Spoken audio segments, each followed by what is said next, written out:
Hello everyone, and thank you for joining us for today's webinar, STEM, a holistic approach to real-world problem solving and application, which is sponsored by Defined Learning. Before we begin, I'd like to review just a few quick housekeeping items. We will be accepting questions throughout the webinar, but we'll hold them until the end and we'll have a Q&A session at that time. You can go ahead and send in your questions as they come up for you using the questions feature in your control panel. We'll take a look at them and, as I said, put them in the queue to be answered by our speakers at the end of the presentation. If you experience any technical difficulties during the presentation, please use that same questions feature to get my attention, and I'll do my best to resolve the problem for you. We will be sharing a recording of the webinar with you along with the presentation slides, so just keep an eye on your inbox for details about how to access those materials either later today or tomorrow. Now let's get started. I'm pleased to welcome a fantastic team of educators today from the Huntingdon Area School District. Each of them brings a different perspective and area of expertise to STEM education that we're going to learn about today. Starting with science, we have Samantha DiMatteo, who is in her first year of teaching. Sally Stewart focuses on technology, but has a rich background in science and has her first decade of teaching under her belt. With 13 lucky years of teaching experience, Matt Raykar focuses on engineering, and holding up the math pillar of STEM learning at Huntingdon Area Middle School is Ben Young. We're also joined today by Dr. Patricia Werger, who is Director of Education. We've got a lot of ground to cover today with this great team, so I'm going to go ahead and hand the program over to them and look forward to learning from them. Thank you. Good afternoon. I'm Dr. Werger, Director of Education for Huntingdon Area School District. I'd like to give you a little bit of background of our district.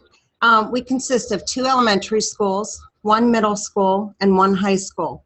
Our community population is 4,448 families in our district, with a total of 1,988 students. Our free and reduced percentage is 48%. With STEM on the rise in education, we have provided training for a committee of teachers from the elementary, middle, and high school to begin the process of STEM across the district. Our middle school is currently the only level with STEM teachers. Our STEM philosophy for Huntingdon Area School District is students prepare for career and college by developing their skills through real-world, inquiry-based, holistic learning. We are excited and proud of our STEM teachers at the middle school. They have worked hard to collaborate and create a STEM curriculum for our students. At this time, I'd like to hand it over to Mr. Raykar.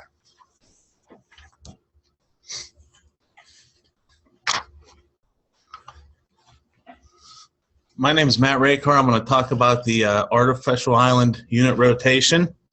In this rotation, each of us have a specific task that we take over, one of the products from the Defined STEM page. Ms. Stewart, Sally Stewart, covers ELA research, communication technologies, and advertising. Mr. Young goes over mathematical representation, geometric shapes, and within that he covers square footage and conversions from square footage to square miles and square acreage. Samantha DiMatteo does environmental impacts, where we discuss the pros and cons of environmental factors on creating the islands where it was just originally all open ocean. And I covered the design, building, and initial drawings.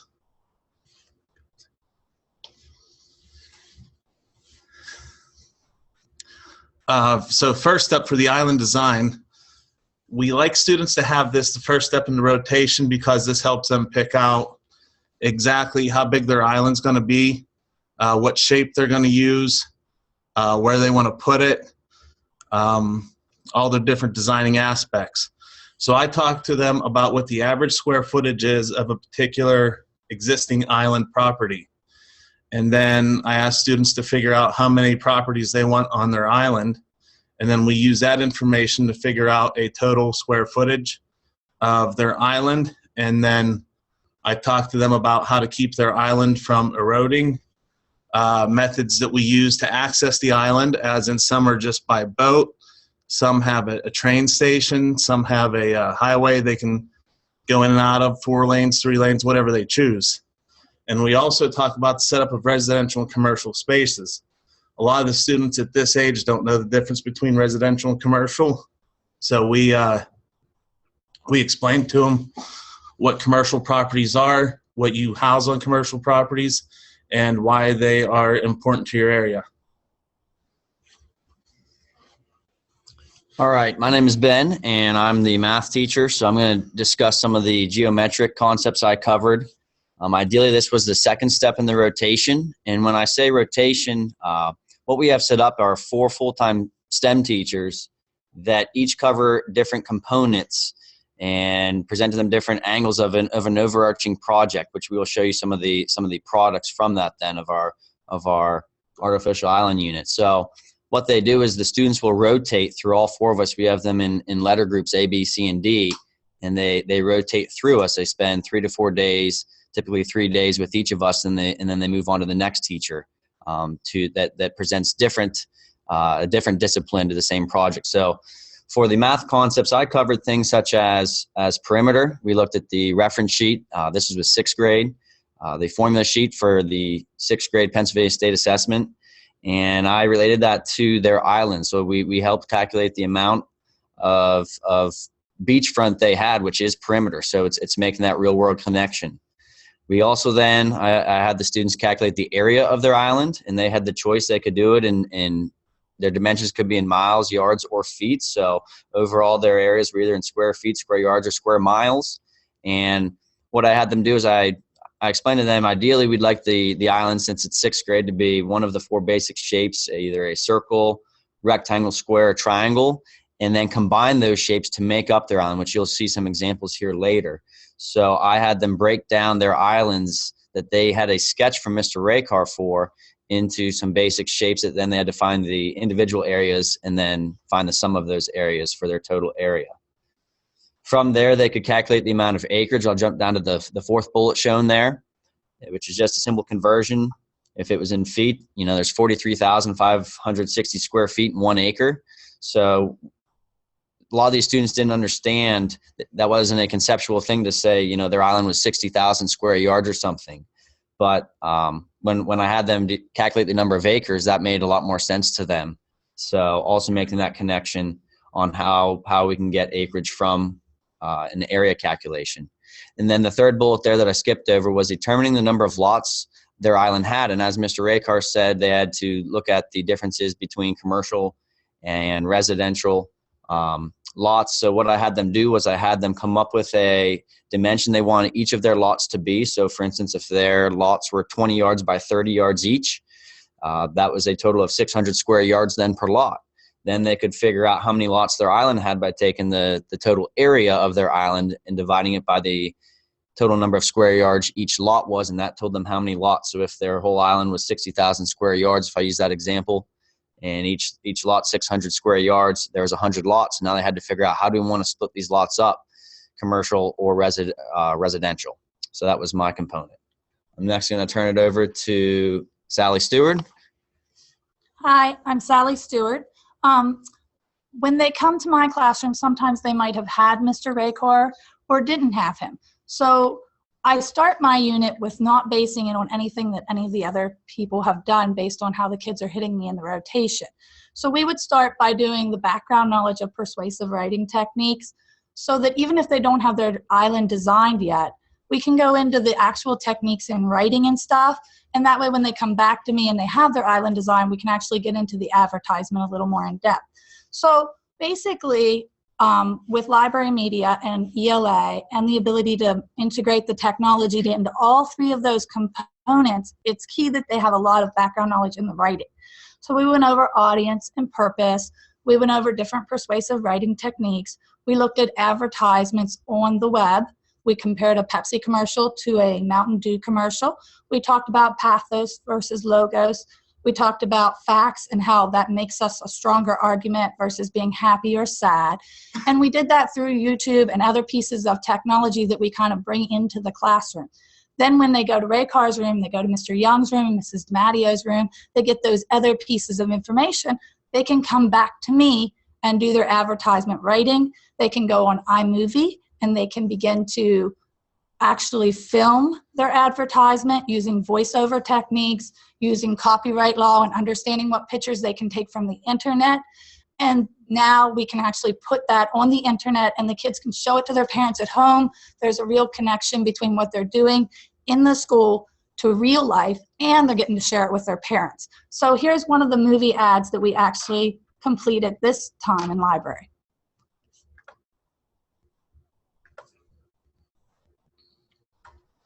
Welcome to PTD Real Estate, where paradise is awaiting you. You can suntan on our beautiful beaches and parasail on our crystal clear water and watch the dolphins jump. You can go kayaking in our river that is really beautiful, crystal waters. You can go surfing on our wave maker or our ocean. We have 9 hotels, 136 houses, 8 shops, 6 restaurants. We will make your vacation more safe with our Ironville Safe House. We have wave breaks to stop the waves from crashing onto our island and destroying it. Call 555-2626 or email us at btdrealestate@paradise. Okay, and you can clearly see through that how we're getting from Mr. Raycar's room, Mr. Young's room, and even Mrs. DiMattio's room, which she'll talk to you about in a minute. That comes together to make that product. And it's so much more than a one-dimensional assignment. Now they get where the advertisement is the ultimate product for all the other areas. Now I'm going to hand it over to Mrs. DiMattio.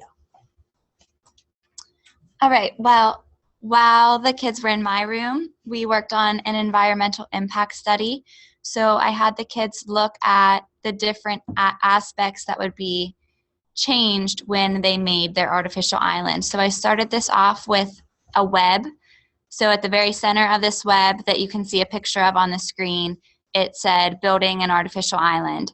And then they had to think of things that would happen because of building this island. So some of the things they thought about were maybe fish will lose their habitats. So they would draw a circle and connect that to the center. And then I would ask them, then what will happen? And then they would connect more bubbles. So for each bubble that they drew, you can always ask another question, then what will happen? And it just keeps extending on and on. And some of the kids even had like 3 or 4 sheets of paper stapled together because they kept extending their web. So after that, I had them pick one of these impacts, and they had to try and think of a way to reduce it. So we looked at renewable versus non-renewable energy. We looked at different ways of transporting people. So maybe public transportation is better than everyone driving their cars. Maybe promote riding bikes, maybe promote people walking places. We looked at where are the people going to get their food on this island? Can they grow their own crops, or do they have to import everything in? We looked at the food chains of fish and animals that could live in the area and how this will affect their habitat. So the students worked in groups, and they picked one impact only that they had to change, and they had to pick 2 different ways that they could reduce this impact. So 2 plans that could work together, maybe a 2-fold plan or a plan with a backup plan. So I had them think of these 2 ways, and then they wrote an essay about it. So bringing in the ELA aspect again, along with science. So showing them that they can write about anything, really. They can write about, there's writing in any type of project. So with this, they did a graphic organizer that helped them map out what impact they were reducing and what their 2 plans were, and then they turned it into a short essay for this. Now we are going to talk about more of the actual building of the model of the island. I'm going to hand it over to Sally Stewart and Matt Raycar again.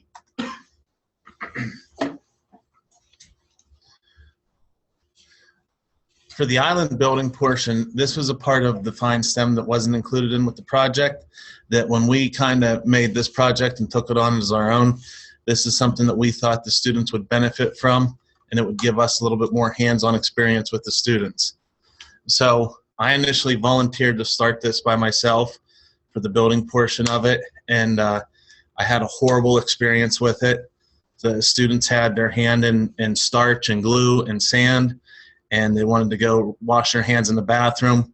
I was afraid of our school bathroom sinks getting clogged up, and the room was a mess, the bathrooms were a mess, the hallway was a mess. I got through the first period of it, and I didn't ever want to do it again. So I talked to Miss Stewart, and her and I decided to team teach this island building, in which we took 2 classes at once into a larger space, and her and I both worked on it, helping the students with it, and it made the world of difference. It went from like the worst period I had all year to my favorite part of this project. I think that's the beauty of what we're doing with 4 different teachers. When Mr. Raycar had an issue, we could bring the classes together. Mr. Raycar and I are doing the same curriculum, the same content, so we understand what we need to work together to achieve with the students. So in these pictures, I want to show how first we start with actually they took their design and they drew in the box. Then they put down glue. If you look in the first picture, the student is putting down glue. In the second picture, she has her rocks, and that's just glued with white glue to a cardboard box from the cafeteria. And then in the third picture, we see that all the rocks are now glued down. In the fourth picture, that's the wave barrier from Mrs. DiMattio's room, teaching the science aspect. There's the geometric shapes and the math from Mr. Young's room. And now if we go to the next slide, you'll see that there comes on the sand, which is actually still part of the science of it, building up the island, using the layers and how they engineered that. There comes in the engineering part. And then we painted it just to look nice because I'm a little bit of a nut about things being pretty. And you can see the different pictures as a final result, how some of them are more computerized designs and some of them are on paper and sketch. It's okay to go low tech sometimes. And the Post-it notes around each of the last 2 pictures, those are actually kids telling other kids, hey, great job. I love this about your design. This one was cool this way. I mean, we really let the kids take ownership. They gallery walked this, and they were proud of this assignment. I mean, it really engaged the kids, and all 4 of the teachers were there for the gallery walk. So once again, we all co-taught that. Now I'm going to hand you over to Mr. Raycar again. Wow. So something that we've been working with all year long is low-tech to high-tech learning environments. For drawings, and on this particular project, we started out with paper sketches, and that's pretty much where we stayed with it. Other drawings throughout the year, we would use other modeling software like SketchUp Pro. A few students in this section did use Google Drawings just to kind of like computerize it. They're a little bit neater with it. They didn't feel comfortable with their own sketching skills.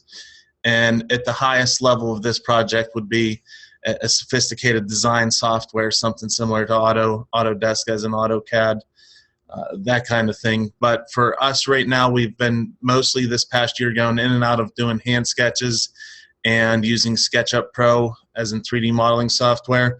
And if other students do use Google Drawings, that's kind of on their own thing. If they feel comfortable with it, we obviously don't have a problem with it, and that's something that we can afford to offer them. But most students seem like they would rather just do their own hand sketch. And for the construction of these projects, and in this one you can see, you know, we used shoe boxes, popsicle sticks, straws, scissors, normal ordinary things you have around your house. So this could be a low-tech design environment. And some of the other projects that we did, we have used 2D die cutters. They're silhouettes that we use to construct 3D objects. We have been looking forward to and hopefully planning on using laser cutters or 3D printer models. And it changes the class a lot from doing a whole lot of hands-on with scissors and glue and cardboard and things like that. We can get into the new age of using a 3D printer or a laser cutter. But this model does show that you don't need that kind of technology to actively run a program like this.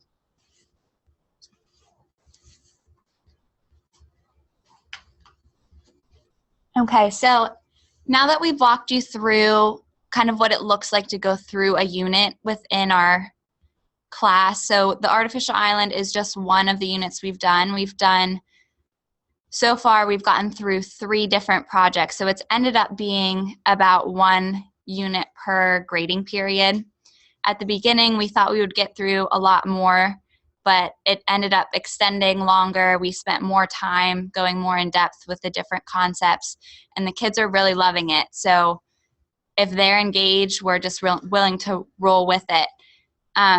So now that we've walked you through kind of what it looks like to go through that system, I want to talk a little bit about how the students have been engaged in this type of environment, because it's very different from what a normal classroom looks like. So because of that, we had a lot of initial pushback. At the beginning of the year, kids were like, what the heck is going on? They're not used to doing all of these hands-on group projects. A lot of times they're used to just doing individual work. They have to worry about what they're doing and what they're doing only. And with this, we've had them working collaboratively in groups the entire year. So we try and switch these groups every so often to keep the pairings alternated so kids aren't getting sick of each other. But they're really getting used to it now, and they're really excited about our projects. So one thing that we've found really helpful for the group work is to give each student a role so that they're not trying to split this up on their own. So if they see that they have a task that helps the group as a whole, it keeps all of the kids engaged and giving them something to do. We make the groups as teachers, so we sit down and we think about their group, their personalities, and who they would work with best, and try to keep them balanced in terms of ability level, so that we don't have kids that are constantly working with the same groups, or they just get stuck with the same kid all the time. Another thing that really keeps our kids engaged with these projects is that they're really hands-on. So they're constantly doing something. So if it's designing, if it's mapping out what the project will look like, actually building it, this really helps the kids to get their energy out. At this middle school level, they have all of the energy in the world. So it's really helping out the kinesthetic learners, but I think it really helps all of them. And it keeps them engaged, shows them what they can do with the stuff they're learning in their regular core classes. Going off of this, it's showing them real life connections. So there's a lot of cross-curricular applications. We can always pull from what they're doing in their core classes. So maybe it's as simple as saying what you're doing in Mr. Mitchell's class is applied here. So when you write this essay, think about what he taught you. And we've also taken them out into the community and done some field trips, not really with this unit for the artificial island. We did show them, for the artificial island, we showed them some videos of Dubai. Can't really take all of our classes out there, but we showed them that people really do build islands like this. It's a real thing that happens in the world, and they can see that this might be something they're interested in working in one day. All right, so if you guys are ready for us, we are open for questions. Great. Well, thank you so much for walking us through all of that. It definitely looks like a really exciting project, and it was so fun to see the pictures of what the students came up with. So yes, we are ready for questions. We've had quite a few that have come in. I'm going to let you guys take a quick sip of water and catch your breath. And right before we begin the Q&A, I just want to thank our sponsor again today, Defined Learning.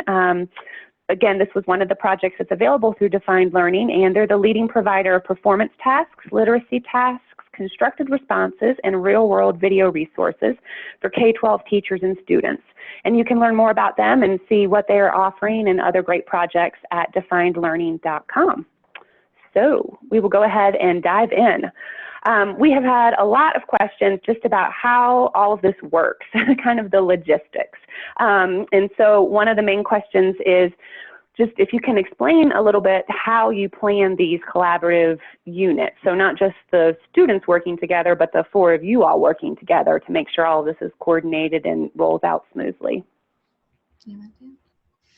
Yeah, sure. So this wouldn't be possible without definitely the help of our administration. And so planning these is a unique and difficult task at times. But so in addition to our individual prep and plan period every day, we also have a team plan. And in that time, it is a period just set aside for the four of us to collaborate and figure out who's doing what portions of the project and how each facet relates to the overall product and unit. So we do have a extra prep period every single day, which again, that wouldn't be possible without the help of administration. And really it was our choice to use the rotation model. Administration told us, we had the STEM class planned, or we were going to have a STEM class planned, and they let it up to us how we wanted to do it. And through just coordinating with them and each other, we found that it was probably the most efficient and best to rotate through, because then they're getting each content area specifically from somebody that's certified in that area. And it's not that my name's Ben, and I'm not trying to teach environmental impacts and doing a lot of homework, if you would, outside of school. And I'm not trying to teach SketchUp Pro as Mr. Raycar does with some of our other projects. That artificial island was just one of the many projects we've done. That was 6th grade. But so we each take a different piece of this, but it wouldn't be possible without that extra plan period every single day. Great, and you talked about the administration support, which is great. Can you give a little more background on, how this all came to be, and was it something that you proposed, or was there a STEM initiative? Sort of what's the background on how all this metamorphosized?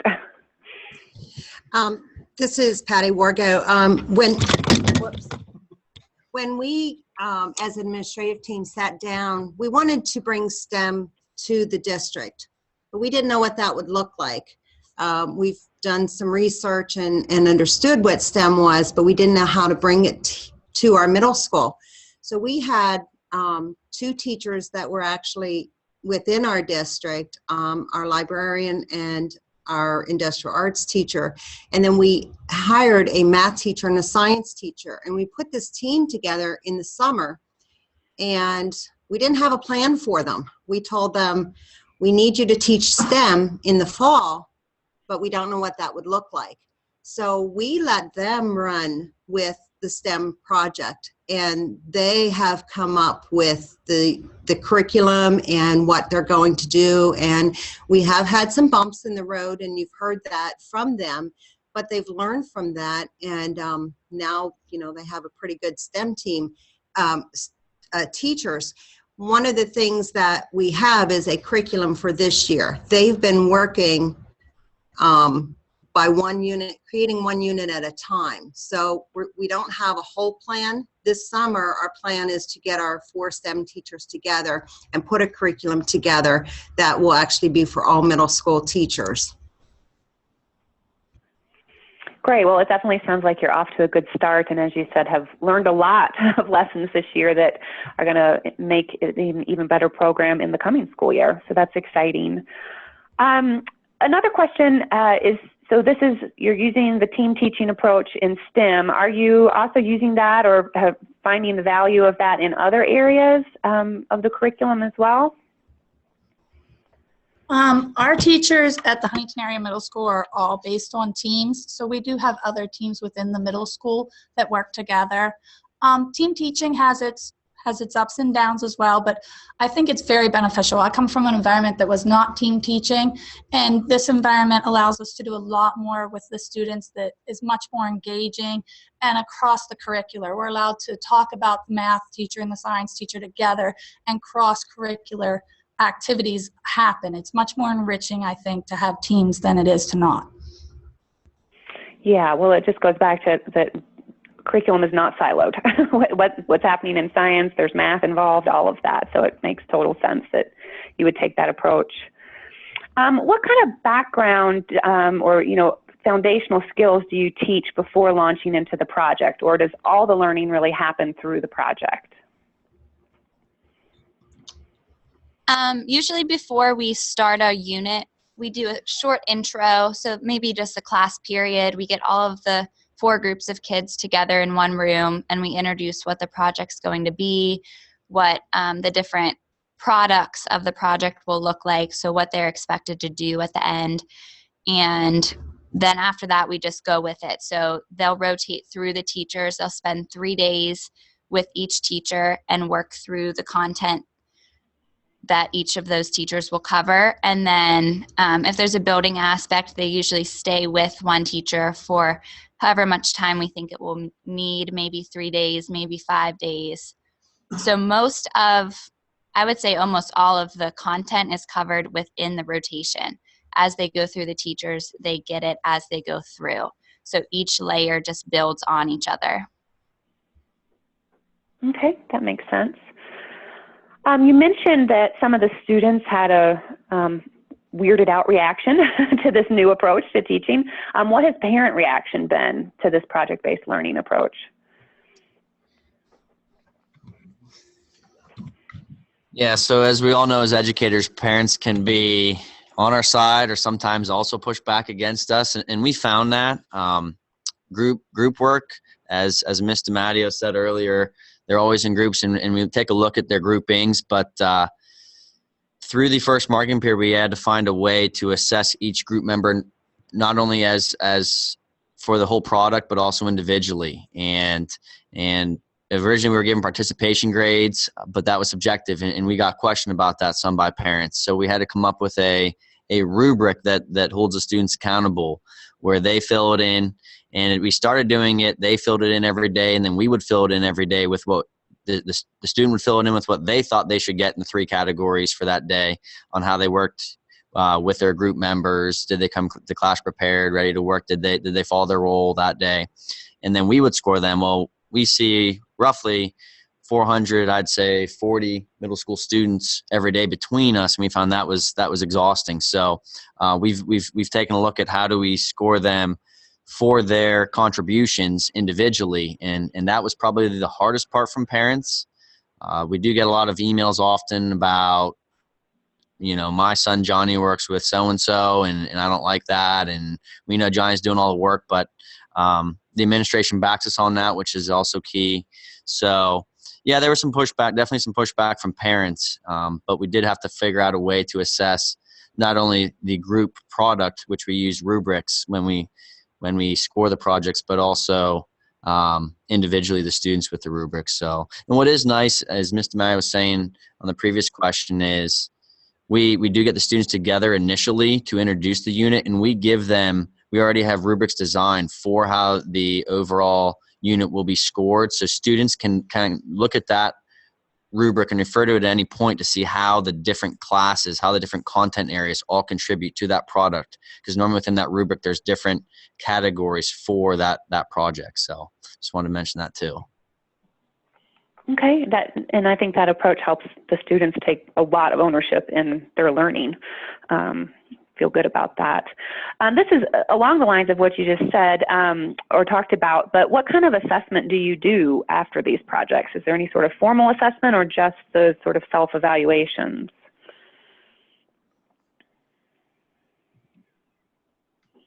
So I think it's really dependent on what the project is. Like when the 3 days they were working with me, their final product for me was their essay. So they did all of that pre-work with the web and the graphic organizer, and then I had a final copy of the essay that I could then go through and grade. I know some of the other things we've graded in the past are their sketches to make sure that they're proportional and they have a scale, and maybe some calculations of the area and the perimeter and that kind of thing. Just anything that can be turned in, a final copy of things is usually graded. We also gave them a grade on their actual building, their model of their artificial island. So in the rubric, there was some categories of that it was accurate to what their sketch was, so that there was a scale there. What were the other categories that we had? It kind of comes down to there's a grade for each of us. Like for Mr. Young, it was the calculations like square footage or the calculations of the area of their island. For me, their final drawing for me was the final grade that I used, because everything that we did in that class, I tell them that's like our objective when they leave their 3 days with me. I want them to know everything there is to know about, doing their drawing design for their island. So that island drawing is what I use to grade the students that are in my class for 3 days.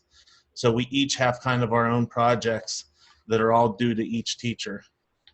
But this whole year, we've never really given them a test. Like at the end of a unit, there's no chapter test for that content. It's just as we go through project-based or different components. And for a lot of our units, like the artificial island was just like a build, a small model of their islands. But some of the other projects we've done through the year, we've done a bridge building unit. We've done an egg drop unit, which I know some high schools do that in like high school physics class or during high school physics. But so kind of their test is, does their contraption mechanism model hold up to different specifications? So a lot of times there is, in a sense, a test for the model they designed, but for the artificial island, there wasn't necessarily something to put it to the test with, if that makes sense. Mm-hmm. Yeah, absolutely. And then kind of going along with that, do you have students present their projects, as a cohesive whole? So Sam, you had mentioned, they write their essay or they do the commercial. Is there anything that's done as one big presentation of the whole thing? We've had them present their project like as almost like a PowerPoint, and then we had them make a commercial that was a presentation that they had due. They created on iMovie. So several times, depending on what the project is, we kind of wanted to do something different every time, instead of like having 3 kids get up in front of the whole class and doing a presentation after every project. We kind of wanted to make something different. Either they make a movie or just different forms of media. Anything to add on? So other things we've done for the artificial island, we had them set up their permanent projects, their models. We set them up around the room and they did a gallery walk just so they had an opportunity to see everything. For another project, we had them do a poster. So just showing them different modes of communication. So how can they share what they've learned with others in different ways? Yeah, and keeping that fresh and diverse, I know, keeps the kids more engaged too. So it doesn't become a habit that everything ends with a poster. Yeah. How much work do students do on their projects at home, or is it all done within the class time? We try to provide them with enough time so they can finish with class time. It seems like when students are going to use their home time to do work for homework or whatever it is, it's because they either missed class or they were out sick or had a sporting event or something of that nature. So for the average student, they get all the work done in class, but also on top of that, the students have an enrichment period, which sometimes they can take their work and do work during that, and it's it's school time. But we try to let them finish it with our class time. Okay. So all of this sounds very active, which is great, but how are your classrooms set up to really facilitate this kind of thing? Right now, we have very different classrooms between the 4 of us. So my room is more of the science lab. So I have lab tables and benches for each group. So each group just has their own little table that they work at, and they're self-contained there for pretty much the whole period. We found that this is the way that we hope all of our classrooms can look. But a few of our other teachers, like Ben and Matt, are both in computer labs. So we have access to that technology, but it's not the best when we're building, when they're doing other things. So when they're in there, they have to figure out a way, like, where do the computers go when we have glue and paint out? How do we group these kids even though they're sitting in a line next to each other? They can't really collaborate at a table. And then Sally, she's also the librarian, so she is in the library with her kids. So we have very diverse classrooms that all look very different, but we're trying to figure out what works best, what do we want to do in future years to make this the best learning environment for our kids. Yeah, what I did with my room is I'm in a computer lab. I'm Ben again, and I took down the computer. So I had computers around the perimeter of the room, but I also had some ports in the middle of the room. I actually took those computers down, and that's kind of my maker space.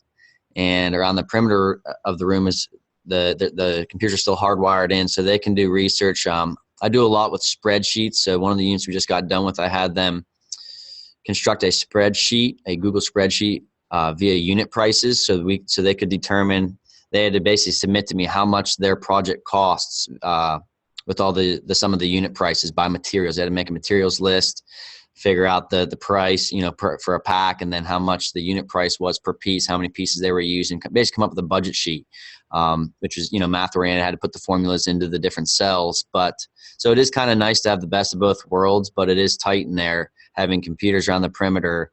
And with some of the construction things that we do, I do have that middle space, the middle tables as the maker space, but sometimes there's a lot of students around the 6 tables I have that are they're not real big, they're fairly small. So it sounds like you've really made the most of the space you have, though, especially in this first year, and you can continue to evolve that. So that was helpful tips for folks. We have a really great question here, which is basically, how do you get teachers on board to implement STEM across the disciplines and across the grades? And she provided a little background with this question. They have just a lot of teachers who have been doing the same things for a long time, who feel like their units are already working great and don't really want to try something new, even though they may understand the need for more career training. So what are your suggestions for trying to get other educators on board with this method?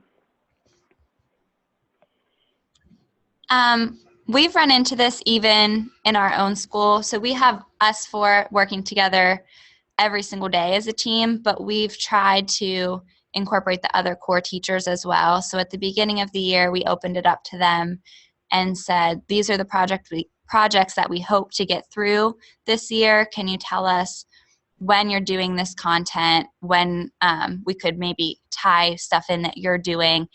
And it kind of fell on deaf ears. So I think really what we've seen is that we need to pull in one teacher at a time and see, like, well, they're doing it. What can I do now to help them?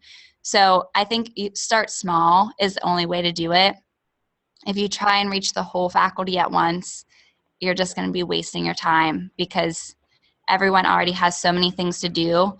So if you're showing them how you can help them by incorporating this into what they're already doing, I think that's the main objective. To add on to that, we've talked to some teachers in the building too that have told us just personal situations of what we're doing in STEM has reinforced what they teach or has improved their students' test scores in both science and math so far.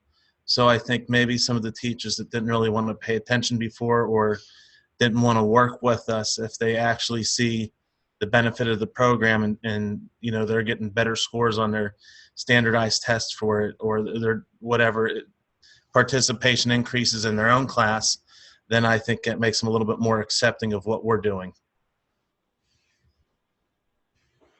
Yeah, I think those are good points. And yeah, change always takes time. So I think the suggestion of bringing those willing participants on board and then getting to the more skeptical people and showing the benefits is a good way to get a groundswell there. We had 2 questions just kind of about logistics and timing. One, which was just how much time each of you have the students within a project, and then how much time overall you devote to an individual project. A normal project for us is probably close to a 9-week period. And it depends on what we do, the kind of content that's needed to deliver the project. Just to give an example right now, the project that we're doing, we have each group 4 class periods at a time, and the class periods are 52 minutes? About, yeah. Around 51, 52 minutes. So we'll see each group for 4 periods each, and then they go on to the next teacher. So before we go through that whole rotation, then normally it takes us into the final project on whether there's going to be some kind of a building or if there's going to be a group testing or whatever it is that we're doing. It's all kind of circumstantial on the project that we're working on. So it does take some time, like, because it's so spread out, they have to spend time with each teacher before they actually build the project.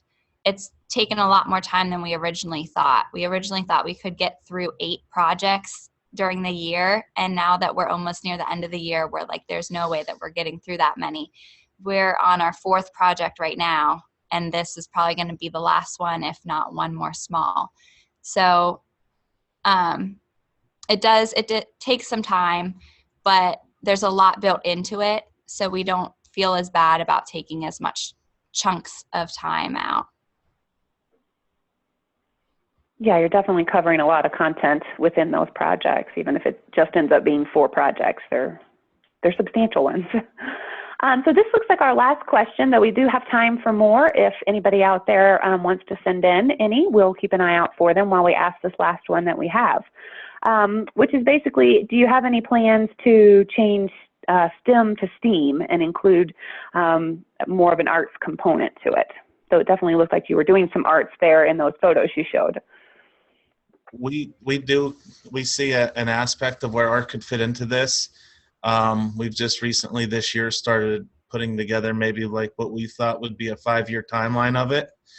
And we did talk to the art teacher in that particular case. And I think there's a spot for it in the curriculum. Whether we go there or not, I don't think we're sure yet. Yeah, we've talked about maybe instead of doing all of that sand and glue in our own classrooms, to just build it in as one of the art projects. So they would learn all of that content through us, and then they would take it down to the art teacher's room and do the building aspect there. So there is definitely a possibility of pulling it in more than we've already done. And I think if we do try it, it would be maybe with a project we're familiar with like this one. Next year, we could integrate the art teacher with just this project, see how it goes, and maybe introduce it slowly and see how things work out. Okay. We did get a couple more questions that came in, and one is just to do a brief run through of some other projects that you've tried, or I guess the other 3 projects that you've done this year so far. Sure. So one of the first 6th grade one we did an aquatic habitat. They had to essentially, the overall project was design a fish tank with species that are from our area in central Pennsylvania. So for the math portion, they had to calculate the volume, the dimensions of their tank, the size of each piece of glass, the volume of their tank, and then I had them do a conversion that figured out how many gallons were in their tank. They also did a Google sheet on actual size of fish, some of the fish, like bass and muskie and river otters and everything that is found in the local river and the local lake next to us, and then make a scale size of how big that would be in their tank. Because then they went to Mr. Raycar, and he had them make a 3D model of their tank on SketchUp Pro, which is just a 3D modeling software. Ms. DiMatteo talked about food webs and just kind of the food chain for those species. And then Mrs. Stewart, I can't remember, she had to bump out here. She did. I can't remember what she did with that. That was one of our projects. We also did in 6th grade a circuit unit with snap circuits, just teaching them basic things about energy and circuits with snap circuits from the local college. Some of the ones we've done in 7th and 8th grade have been, like I think I mentioned earlier, bridge. We did a bridge unit, an egg drop unit, catapult unit, and then we also had them, it was called the Tot Lot unit, also a defined STEM-based project where they had to make a playground, and they made a 3D model with the software. We talked about what muscles, they had to talk about what muscles were being worked by what equipment. They had to look up safety guidelines with Mrs. Stewart and rules and regulations, both nationally and just local state standards. I'm a big fan of spreadsheets. I had to make a budget sheet for each piece of material and cost of labor to put different things into their playground. So, am I missing other things? I just wanted to add here that when we were first starting out at the beginning of the year, we used Define STEM for a really big resource for us to get some ideas of what projects we could even do with these kids. So all of our beginning projects were pretty much pulled from Define STEM, and we learned that they worked the best for us if we tweaked them in the way that we wanted to use them. So my suggestion would be not just to take what Define STEM gives you, try to build it into your community or make it something school related that makes it more personal for the kids. But now that we've had more experience with this, we're pulling from resources all over. So like anything we see on the internet, anything we see in textbooks, we're pulling all of that in now. But Define STEM is a really good resource when you're just starting out to just pull from that for your first experience. Yeah, I think it provides a lot of flexibility, a lot of resources, but then a lot for you to build on and make your own, as you said. So we touched on this a bit about assessments, but in particular, is there any ongoing assessment that takes place to see if students are mastering content along the way?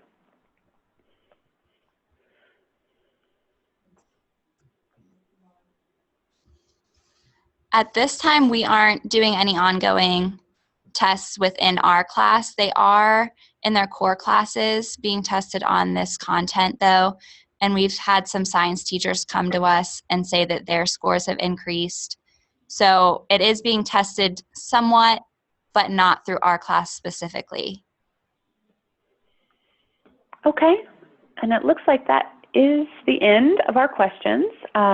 So thank you again to all four of you and to Dr. Wergel for joining us today. I know this took time out of your very busy schedule, but we really appreciate you sharing what's happening at Huntington and all of the great projects that you're doing to help your students really gain these real-world career-oriented skills. So thanks so much, and thanks to everyone in the audience for joining us today.